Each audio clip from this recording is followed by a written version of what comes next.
Okay, welcome to another Tezlom Podcast. This one, I'm going to lie to you, it might feel a little bit rushed. It's because this guest has flown in specially just to see me all the way from Arizona. It's true. It's true. Would you do me a favour, please? Introduce yourself and just tell us a bit about why you're in the franchise industry, what you do, please. Why I'm in the franchising and what I do. Okay. So, long story short, I started my career in public accounting. So I was an accountant. I went to school to be an accountant. And I was doing audits and taxes. And 2 years in, I kind of thought, I don't really love this. Mm. And that always kind of takes you back a little bit when you realize you put so much schooling and effort into something. And so I kind of... Can I just stop you there? Yeah. With accounting, why did you pick that? Are you quite academic? Great question. No. So I did not know what I wanted to do. I kind of had this kind of thought about progressing a career, knew I needed an education, had a brother who was very successful, really, really just gifted in that kind of genre in accounting. Yeah. And he said, hey, listen, if you're trying to learn business, I think this is a really good background to have because you understand the language of business. Yeah, 100%. So kind of with that philosophy, I said, okay, I'll continue to go with this. At one point, I thought I wanted to go to law school. And then got into public accounting and realized I worked with a lot of attorneys. I definitely didn't like what they did and didn't particularly love what I did. And so long story short is I met a gentleman who worked for what they call in the U.S., they call it the Big Four. Like there's four really large accounting firms. And he had just left. And I said, hey, listen, you left accounting. What are you doing now? What did you like or not like about it? That led to another conversation where he offered me a job at ProfitKeeper. So it was a startup then. I was basically one of the first employees. Nice. And we had 2 brands. And since then, we've grown to over 200 brands that we serve, almost 50,000 users now. So it's grown quite a bit. It's a really fun journey. How long ago was that, Kyle? How long ago? I probably... I would say 18 years ago. Wow. 18 years ago. Yeah. No way. I know. And then along that journey, I realized, I always told my family, I said, there's no way I ever go into franchising. I've seen the struggles firsthand. I've worked with a lot of franchisees. Yeah. And so basically, eventually though, I reneged on that because I found a brand that I partnered up with and now I'm a franchisee as well. The brand's called Primrose. Basically, we take care of a couple hundred, really small kids, which is awesome. I love it, what it does for the community. I love seeing the kids when I go in for lunch. It's like the best feeling in the world. So now I'm involved as a franchisee, and I live that world, and I understand what that's like. Yeah. But then I serve franchisors and franchisees at ProfitKeeper. So I kind of see both ends of that spectrum. Yeah, mate, it's a real good aspect to it. Do you think, because I know you're quite successful, we'll get into that in a little bit. Do you think your accountancy background is a key part of that? Oh, yeah, absolutely. And again, no one's the same, right? You have different talents, you have different skills. Some people love to stay with accounting. It just wasn't my thing. In fact, even when I was at my accounting firm, I was trying to bring in business for the firm to make them more money. And I kind of saw early on, business development was one of my passions. But yeah, if I get into a conversation with a franchisee, every franchisee I know is in the business to take care of their families, to take care of themselves, to make money. They took huge risks a lot of times. They took out debt sometimes. And so helping them kind of align their ambitions with the financial side of things is something that I've always loved to do because I understand the financials. I understand the mechanics behind it, what drives it. And so that conversation is super helpful, especially as it kind of relates to our software and what it does. Can I get straight into it then? Yeah. Right. So absolutely. You've met my mum downstairs and she does the finance side of it, and I understand how to look at a set of accounts, and I can get my accountant to talk me through it. Yeah. But I always think going through a set of accounts is the killjoy of business development. Yeah. The mindset of it. Yeah. How do you explain that to a franchise? How do I help a franchisee? Because if you're telling a franchisee you're not doing enough work and you're losing money, and this is how do you go from delivering this black and white horrible piece of paper to building them back up, encouraging them, and getting them to go out the door with Yeah, that's a really good question. And I think the way that I think about it, again, I'm going to bring up a term I call drift. And so what happens with franchisees and business owners in general, get outside of franchising, they are talented, they work really, really hard, but sometimes their work is not aligned with the right outcomes, or at least the outcomes that they want. And I call it drift. So they feel like they're busy, they feel like they're working hard, and that psychologically feels really good to work hard. Like it feels good to us. But the reality is a lot of times they're working hard in the wrong things. They're working things that aren't effective, and they're working at things that aren't bringing them the outcomes that they need to like achieve. And so because of that, I bring in the concept of financials. And I say, listen, like, unless I'm wrong, like, it could be your passion, I get it. Yeah. But you also want to make money. You also want to provide like good things for yourself and your family. So because of that, you bring it back to the financials and you say, okay, if you're not intentionally looking at your financials at least once a month, then basically you are leaving money on the table. And no one likes that feeling, right? And so then what we go into is just practical or pragmatic ways that they can look at their financials. It is really hard to look at like a spreadsheet. Yeah. And just say, okay, what is this telling me? You know? And so what I do is I go in and say, listen, we don't have to look at the 100 things on this financial every month. I can show you a handful that you just need to keep a gauge on to make sure that that's in line or it's growing in the right direction, or if there's a loss that you understand that so you can get on that right away from a management perspective. And then I guarantee you, if you do that, you will be making more money by the end of the year. Guarantee you. People, and it's understandable. My school, 200 kids, we had 0 when we started. Yeah, that's quite a feeling. And and I don't know how to convert all the metrics in from the US to UK, but it's like 10,000 square feet. It's on 2 acres of land.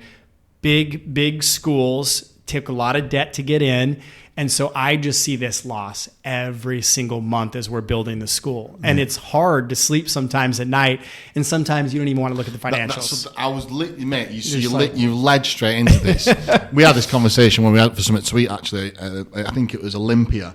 But how? So you must live in a power. You must, unless you're going to tell me different. You must live in a parallel world sometimes with your ProfitKeeper hat on. Yep. This is what it looks like. This is what you can do, and then you're living in your school head. Oh, guarantee. And you're like, fucking hell, this is too hard. They're leaving. This has gone wrong. That's not gone to plan. Yeah. And you've got to try and think, well, let me look at the figures. Oh, fucking hell, I can't do that right now because my emotions are here. Yep. And I agree. I empathize with that feeling. In fact. One of the things that I say often is, hey, listen, try to get your books done on a monthly basis so you have some sort of a basis to say, like, the worst thing in the world that you do as a franchisee, and I get it, is you look at your bank account and you say, I'm doing well or I'm not doing well based on what's in my bank account. The problem with that is that there's no opportunity there when you look in your bank account. Like, when you look at financials, you see the opportunity, you see the problems. But to your point, I tell everybody, you got to do your books on a monthly basis. Yeah. It's like 2 months, and I'm like, crap, I haven't done my books. It's like 10 or 11 at night. Yeah. I've been to soccer games, football games, soccer games. I've been to sports with my kids. And it's like, I have no energy for this. So you push it off till the weekend. Well, the weekend comes, and you want to do what you want to do on the weekend, and then you push it again. So yes, I completely understand. It's one of them things. I understand that's the problem. Yeah, but what you're trying to do is say, look, this is what your bare minimum should be. Yes. There's got to be some flex. Yep. But if you did this, perfect. Yeah, but by the way, I took care of that. Like, even though that's my background, and I said I should be doing it, I can easily do it. I shouldn't spend the money on a bookkeeper, a CPA, or a chartered accountant for that. Yeah. In the end, I did. Yeah. Because I said it's not working. The thing is, you're not the accountant anymore. You're the business owner. Oh, yeah. Yeah. And I need to, again, spend time on what I'm doing to provide outcomes. So I always draw to, like, what are the outcomes you're trying to achieve? And then you align with that. And then, the drift happens when you're never thinking, you're not intentional about your days. And you just drift from one day to another, one fire to the next fire to the next fire. And that's easy to do. But if you're not intentional about your days, then the drift happens and you're not achieving what you want. Amazing. Yeah. a couple more questions I want to ask you about the school, but I want to talk about something else that just jumped into me. So I'm really selfish with this podcast. Yeah. You want to watch we can go any way you want. Yeah. So situation, you're married, aren't you? Yes. Yeah. Yep. So kids early. Yeah. So how did you ProfitKeeper from university? Yep. So how old would you be then? Public accounting for a few years. Okay, different firms. And then went into ProfitKeeper and had been there 18. So what age did you go to ProfitKeeper? That's a good question. I don't even remember. Late 20s? I don't even remember. Yes, I would say late 20s. 25. Yes, correct. And then what point did... What I'm trying to get to is the decision to lend a lot of money and buy that school. Oh, great question. And great question. With being an accountancy background, right? Being a married man, yep, probably with children, yep. How did you go from this logical black and white piece of paper, to going fuck it? Yeah. No, that's a fantastic question, and this can be different for everybody. Yeah, right? yeah, of course it is. Kyle McEuen, here's how it happened. Have you ever heard the term, I don't know, I've heard the term once, you never do lunch alone, right? So you go to lunch and you network with a bunch of people. Yeah. Well, one of them that I really, really respect is my brother, who I've just kind of seen his career path. Is he a bit older than you? He is. He's 7 years older than me. So a lot of just advice, just he's really good about giving me his time. So we're eating lunch one day. And he's opened to me up about how important learning is, because we live in the most technologically advanced, fastest paced world that like the world has ever seen, right? Things change quickly. What worked yesterday might not work for today. What worked last year might not work today. So he was reiterating, by this time I already got a master's. So I've had an undergraduate in accountancy. I had a master's in like an MBA from the University of Arizona. And so I felt like, hey, I'm doing my part learning, but it had been probably 5 or 6 years since I was done with my master's. And he introduced me to this course called AJI, and basically it's a professional like business course. It's a business philosophy course, and that launched me into spending quite a bit of money to go out to Silicon Valley, which is in like the San Jose area, 4 times a year, meeting with some really, really like accomplished individuals that were after certain outcomes in their lives. And it has created all the difference in the world to me. So that got my thinking my thinking started changing a little bit. And one of the first things that they had me do, and I'd never considered this before, is they said, how much does it take to retire? And at that point, embarrassingly enough, I was like, I don't know. I've just been putting my head down. I knew I wanted to go up the career ladder. I knew I wanted to start here, but I was already president of my company. Like I felt like I was achieving things. But I was like, I don't know how much it takes to acquire. My brother basically put it like this. All right, so you want to retire at 65, right? So you're going to live for 30 years after you're 65 or longer, because people are living longer and longer. And how much money does that take for you to live? I'm like, I haven't done the math. I don't know. He goes, let me help you do the math. So we did the math, and I was like, are you kidding me? Like, that is such a big number. I can't even comprehend it. It's a huge number. And so there's certain things that they have you do. But after that, it basically transformed like how I looked at like what I was trying to accomplish. So now I look at my world as I'm trying to make enough to earn 2 livings. 1, to take care of myself and my family, but then 2, to take care of 30 plus years of old age and retirement. Having dignity, so I'm not asking my kids to take care of me and live with them, et cetera, et cetera. Yeah. So then after you realize that, you're like, okay, what am I going to do about this?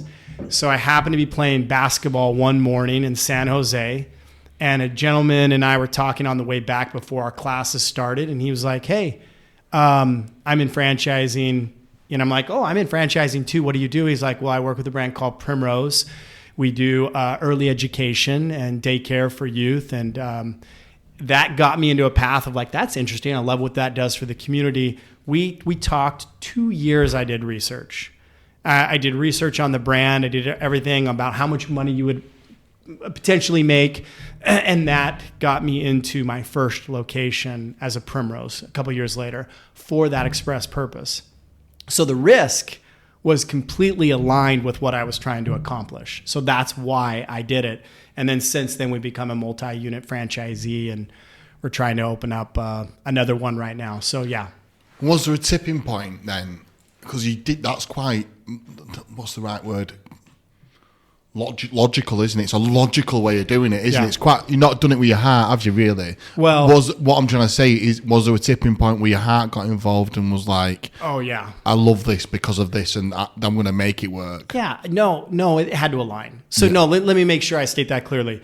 I would not have considered doing anything unless I loved what it did for the community, unless I loved like the service it provided. Like, parents need this service. More and more and more and more, there's two parents working, and they need this service. They need a safe place. They need a place where these children are educated. And so I did the research for 2 years on the curriculum. And Primrose in the U.S. is considered the top, right? It's considered the most premium. The curriculum is the best. They're advanced by the time they graduate, and they're going on to their other schools. So no, I'm passionate about what we do. I feel so good about it. I love that. And I couldn't have done something like this unless I had that. Yeah, that's the bit. Unless that was lined up. And that's why I always struggle with that bit, isn't it? Because there has to be like a logical side. It has to be. But then it also has to be really heart side. Right. And then to be as successful as you, I think it's got to be all heart sometimes. I feel like sometimes it's got to be like completely passionate. 100%. You've got to forget about some of this logical stuff. I've got to you've got to lead with your heart, haven't you? Yeah. I completely agree. If I was passionate about accounting, maybe I would still be in it, but I wasn't. It wasn't going to work unless I was passionate about it. I wasn't going to put in the effort unless I'm passionate about it. But that being said, I also have this flip side of like, you can't always be all passion either. Because then like it's a hobby, right? And then you're not intentional about it, and you're not trying to create outcomes. And that's where KPIs come into place and all. It's about outcomes. Ultimately it's about outcomes, right? Like you're in it, you need to be passionate about it. But if you're not producing good things, then you need to reassess. Yeah, it's cool. Yeah. So at this point, when you met this guy playing basketball, and you're working for ProfitKeeper, and your wife was doing what? Oh, she was staying at home. Like, she had never worked before in her like in our marriage. She had stayed home up to this point with the kids, right? So, now she did, though, let me just say this, she did have like an in-home daycare for a little bit, whereas in the neighborhood we had some kids come over, and so she did that for a bit, and so that's also what started her passion on that side. That's what I'm trying to get to, because what I'm trying to get to is families don't make those type of decisions. Oh, no. Without some sort of conversation between them two. Oh, no. I don't think you went out with your switch card one day and just came back and guess what I've done after 2 years? I've decided to get this. There must have been a conversation. It wouldn't have happened. Unless I could get my wife, because the structure is I focus almost solely on ProfitKeeper. So I had this great idea, right? Hey, I've got this great idea. We should do this. And then it progresses into 1,000 other conversations on what does that actually mean for your family, right? What impact does that have? Like, you've been home with the kids. Now, what does that mean on the kids? Like, for their start. Now, fortunately, our kids were getting a little bit older. So that was a little bit easier. But one of the greatest things that I had, like my secret weapon, was like my wife. Like, I knew that even if people on the outside were going to look at her like, well, she hasn't worked in so many years, I'm like, no. You don't understand. Like, she's a rock star, and she will run this thing. She will exceed everybody's expectations. And I always knew that in my heart. And as we progressed, we had an investor, and we since bought him out. But one of the first things that he did, he said, listen, I don't know. Like, he tried to put it nicely, but I'm not sure she's the right person to run this. I said, listen, I understand why you're saying that. Give it some time. And fast forward now, we have one of the top schools. I think we're top 5% in revenue out of 550 brands.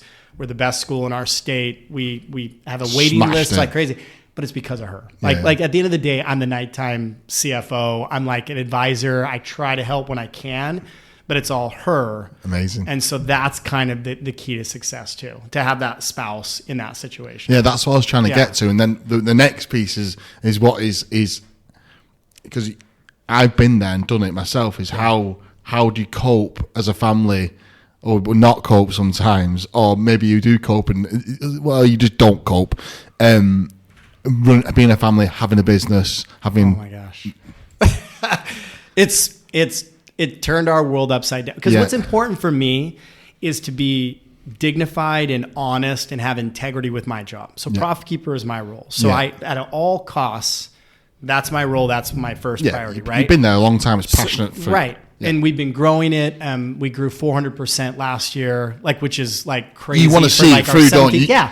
You need to get sick of it, don't you? You need to see it through, don't you? I love what I do, right? Yeah. So then I kind of try to give as much time as I can to my wife. And I think one of our first problems that we had was, hey, I thought you were going to be able to help me out a little bit more.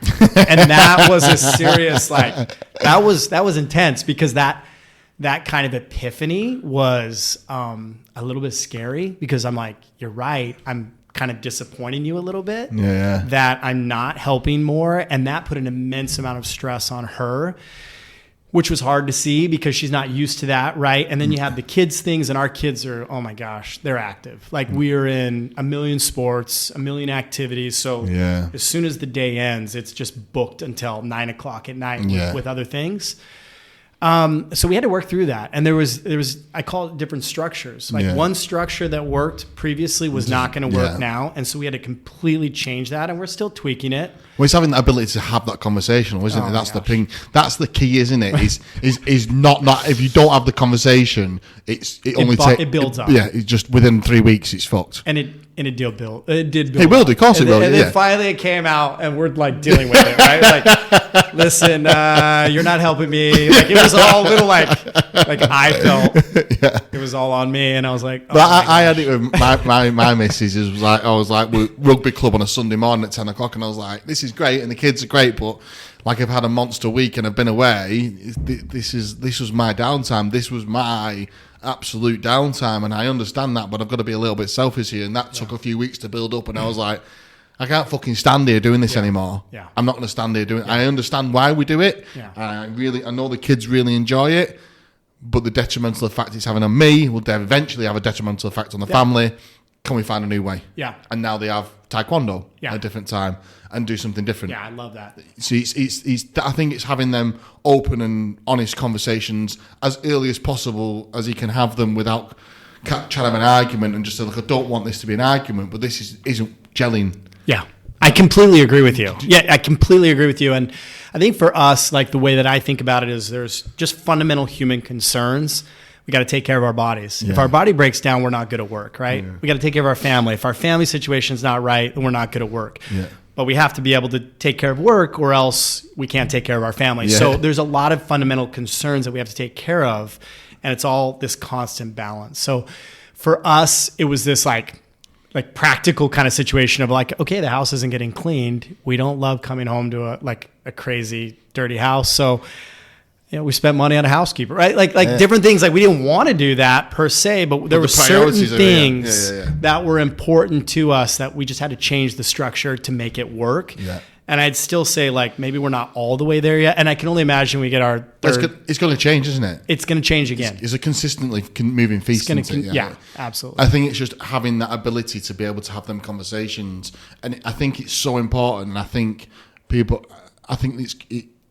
if you do have a partner and they are involved in the business, it's important that you have that open communication all the time and accept there's going to be changes from both ends all the time, because otherwise it doesn't work. Yeah.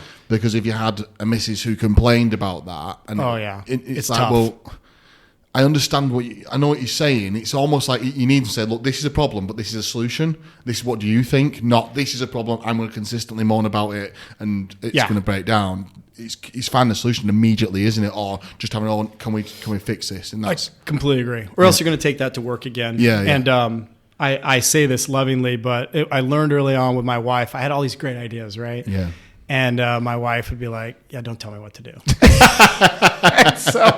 and so I'm like, got it. And again, she's just thrived in the business. And so now it's a situation where I'm like, I'll try to be helpful when I can, but she's just running with it. Amazing. And she has, and she's in this same kind of business philosophy class that I'm in. Yeah. We have calls every Tuesday night. We're always really tired, 9 p.m., but we're on an hour call. and we try to apply that philosophy every day, every week in our business, and we feel like it's produced really good outcomes. So we're in it together. So that's helped. Yeah. But that just balance of like, okay, when you need me, like I'll help. Yeah. But one of the worst things that I can do is make a commitment to her and then not come through. Yeah, that's not good at all. Yeah. That doesn't You're help better her. off just saying the conversation is, look, I've had to learn because I'm kind of like a little bit of a pleaser, like where I want to like, well, you got the husband. I say the things like I want to help, right? Yeah, but you're doing the husband part then, aren't you? You're not doing the business part, aren't you? You're doing exactly. Yeah. And that's a good point. That's a part of the structure that I'm like, okay, I might not be able to help there, but you know what? I'll pick the kids up from school. Yeah. I'll make sure and I'll take them here. I'll take them. I'll make sure they get fed and things like that. It's just interesting questions. And it's life. Yeah, it's just life, isn't it? It's life. And accepting that you're going to work together through it. Okay, so then where do I want to go with this? So the other part is you and your wife discovery of managing people and leadership. Yeah. You must have some interesting conversations on a Sunday morning together in bed and stuff, like about work and there's never leadership and people and stuff. Yeah, the hardest thing about like working now in the business together is like every conversation is geared towards business, and it's almost like you have to stop yourself sometimes. Me and my mum exactly the same, right? But people is always the main conversation. Yeah. It's always, I know that at ProfitKeeper, I constantly think about the people who report to me and what will keep them motivated and what will keep them progressing and satisfied with their careers. I mean, I'm constantly thinking about that.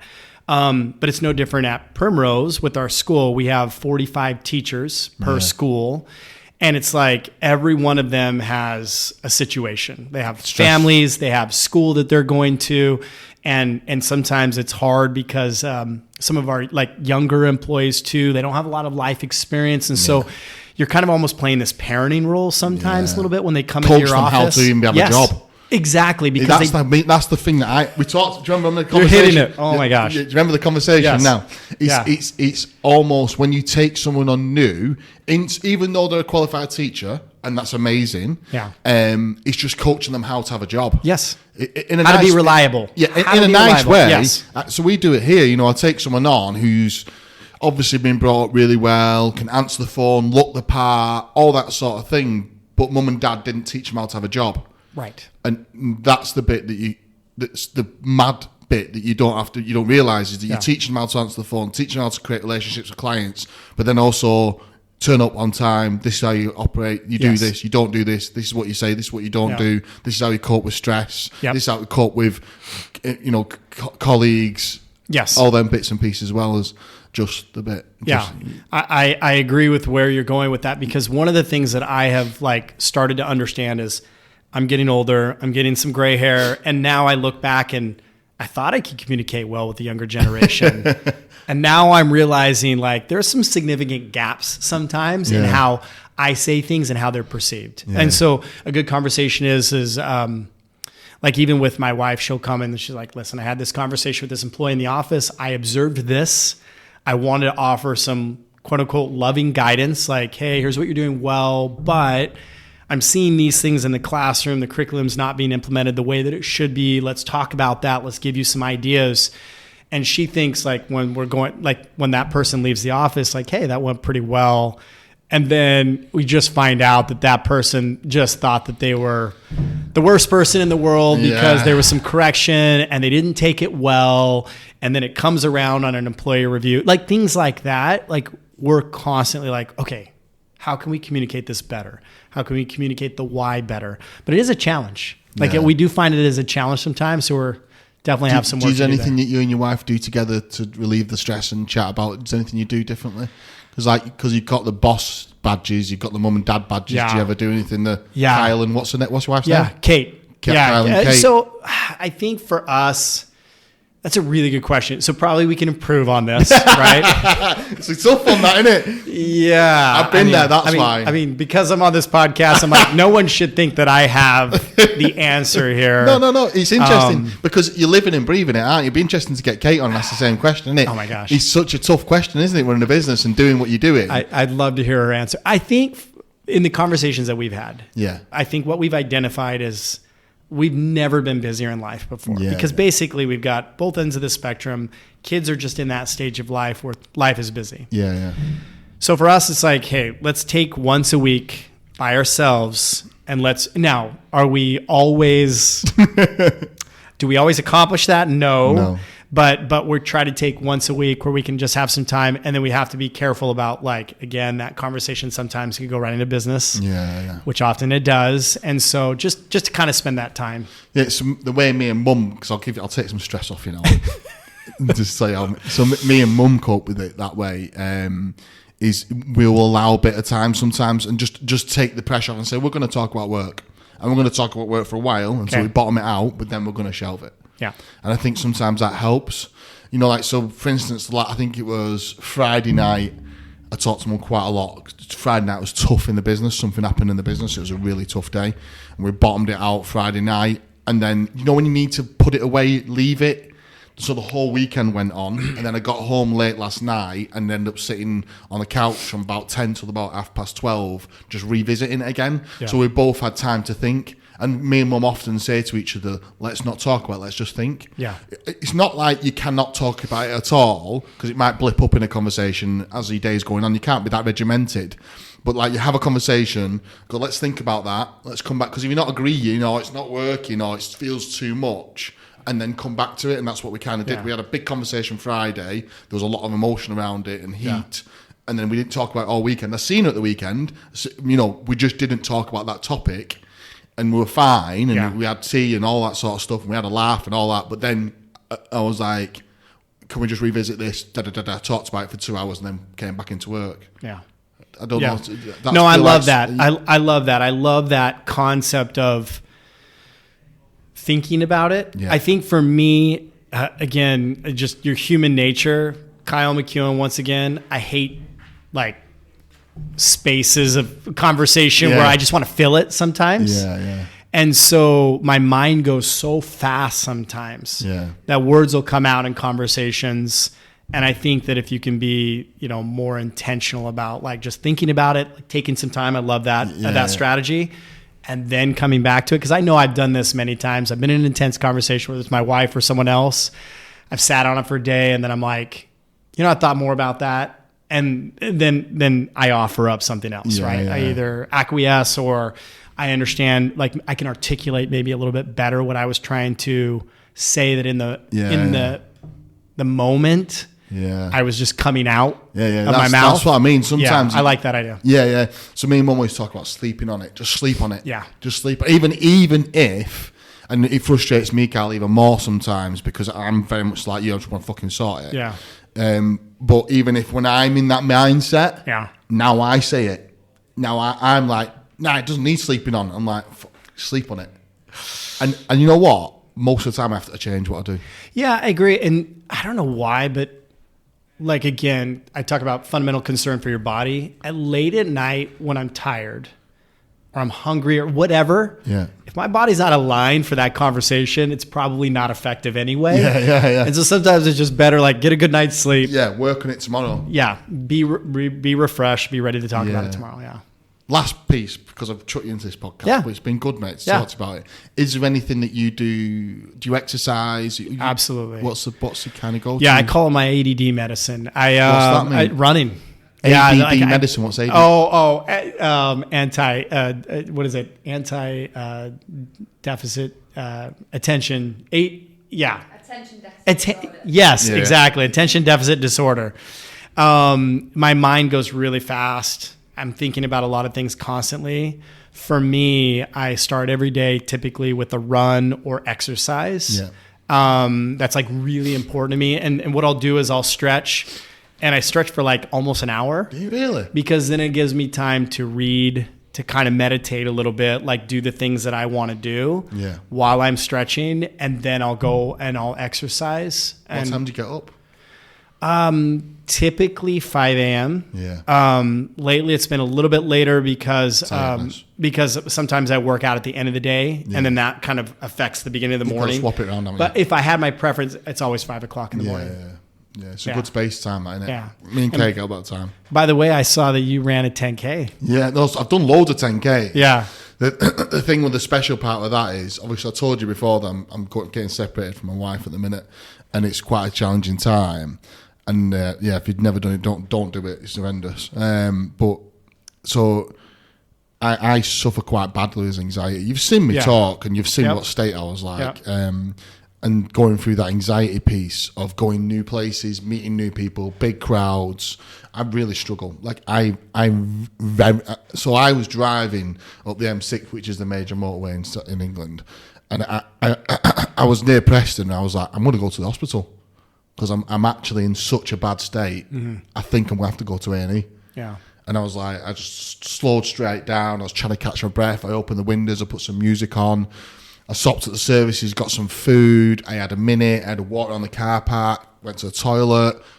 I was in a state. Yeah. And it was. I'm talking like a man's hands inside you, crippling anxiety about it. So the 10K I can do. Yeah. I can do 10K right now. I'm going to do half a marathon right now. Yeah. Running in mud and water and mountains, I can do. I climb loads of mountains. It was the whole piece of learning to be on my own, which is difficult after you've been in a 16-year relationship. And it's not just that, it's having no one to be there for you. And I had bad anxiety anyway, so Charlene would look after me in them situations, and she's not there now. Yeah. So that whole piece of learning that on your own, meeting a new bunch of people, and then doing it. So the whole emotional journey, the 10K was that. Yeah, small part of it. Small part of it. The most part of it was the 2-hour drive to the journey. Overcoming that. Overcoming it. So that's why it was so pertinent, that piece of work, because it was my first trail run, which is like running the mountains. Right. But I'm physical enough to do that. I'm strong enough to do that. That wasn't the thing. It was more the going on your own, doing it on your own, coming back on your own, and going for that whole piece of work. That's really great. Yeah. I was on a long train trip recently, in fact last week, and I was talking with an individual who kind of struggles with some anxiety. And he said that for him, one of the best things and you're really good at this, Ryan. Like from the moment I met you, you can kind of get a sense of like a person a little bit, and you're really open and good about acknowledging, your feelings, which is, I think, quite uncommon for a lot of people. I know for me, like I probably struggle with that a lot.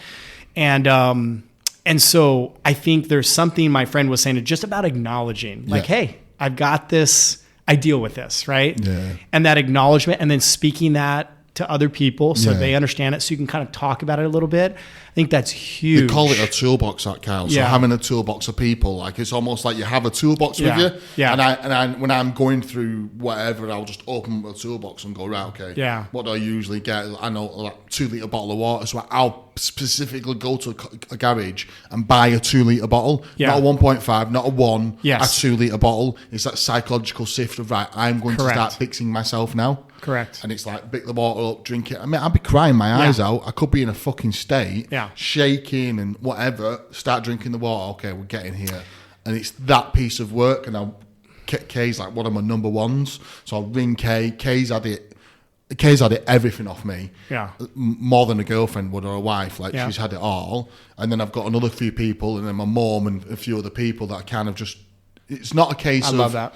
It's just a case of offloading that current state of mind. Yeah. You don't necessarily need advice or anything like that. It's just kind of having to, I call it like an anchor, almost an anchor of someone to just remind you that you're back in the real world again. Yeah. And this is okay. And there's two things that you trigger me right now with what you just said. One is, I think when you speak it into existence, what you probably don't know is that there are others that might be suffering from that same thing, but they don't, maybe it's bottled up. Yeah. They don't know how to deal with it. And then they hear that someone that they admire is dealing with that, or they look up to, or as a friend. And then all of a sudden it just feels more bearable because someone else is going through that. And then there's that empathy piece. So number one, you can help other people by doing that.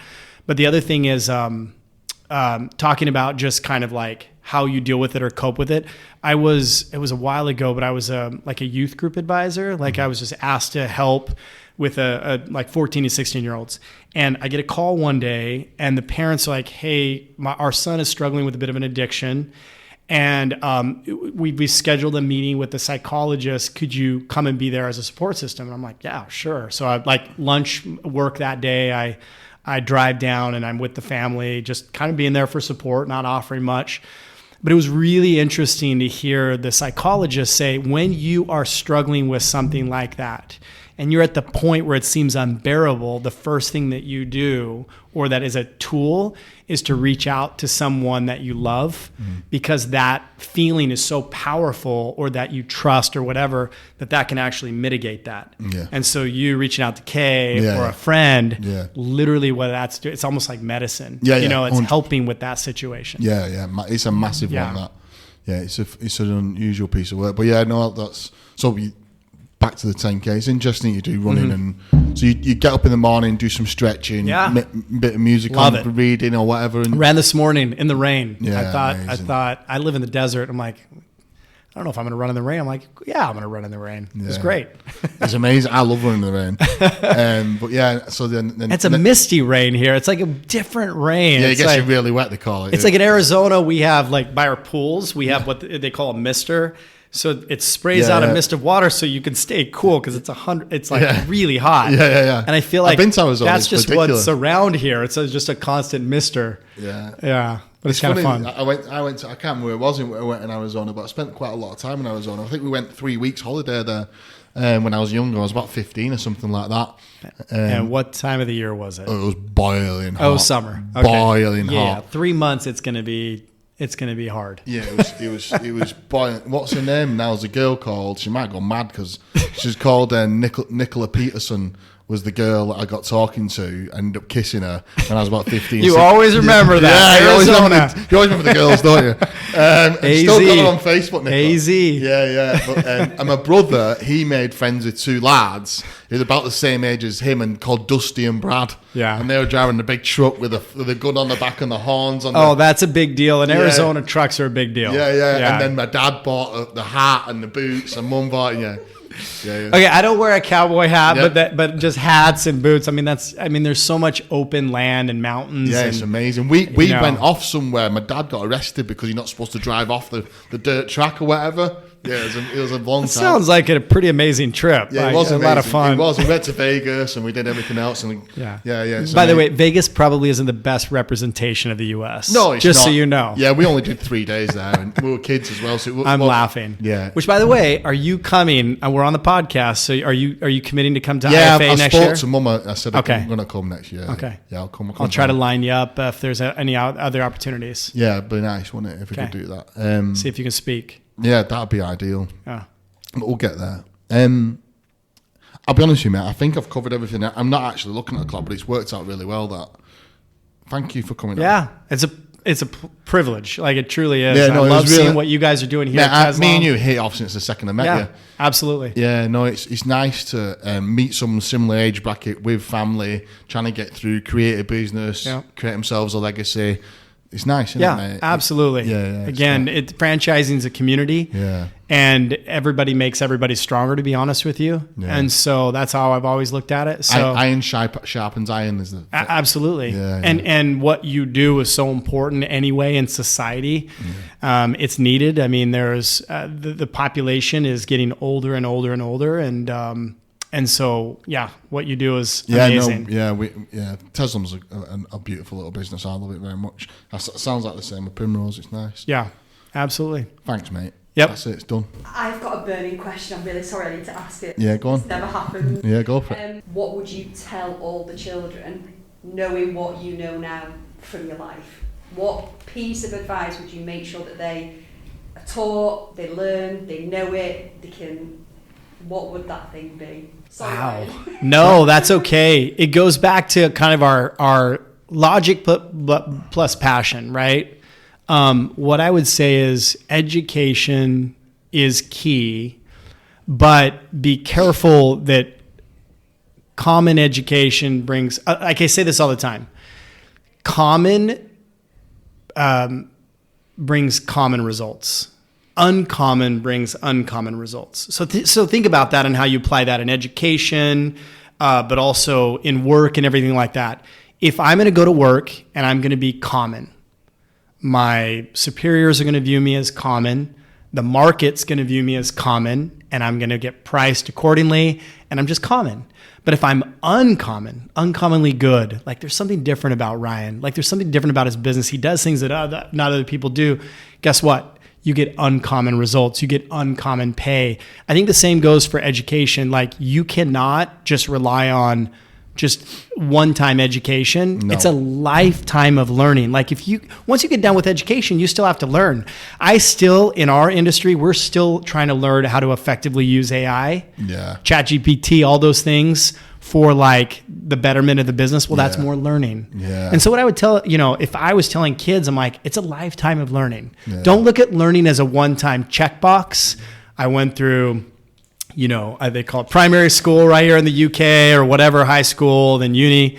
Like, don't look at that as just the checkbox. Like, even if it's not formal learning with a diploma, always be learning, I think is what I would say. Yeah, I'd second that as well. What the beauty of being an adult is, though, as well, is you can learn about the things that you're super passionate about and learn about. Absolutely. And become a master at 100%. Like in the third industrial revolution, it was all about making machines that could produce things faster, right? Well, gone are the days that you could like physically do things faster to make more money. Like it's all with your mind now. Yeah. Like you're literally limited by how you think. Yeah, there's no limit. It's only how you think. So if you're constantly looking at the world and how could I do this or how could I do that or what could I learn? I mean, that's where the opportunities are endless. But that takes learning. Takes your mind.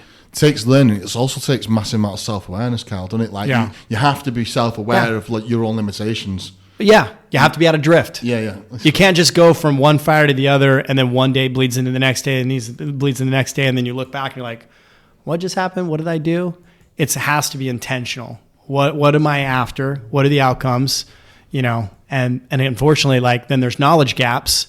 Like I know where I want to be, but how do I get there? Well, that's called a knowledge gap. Well, now you have to get the knowledge to understand how to get past that to get to where you want to go. Or go and learn. Or exactly. We're doing something at the minute, and we're trying a new part of the business, and there's a knowledge gap there. So I've brought someone in. They're going to spend the afternoon here tomorrow afternoon. Yeah.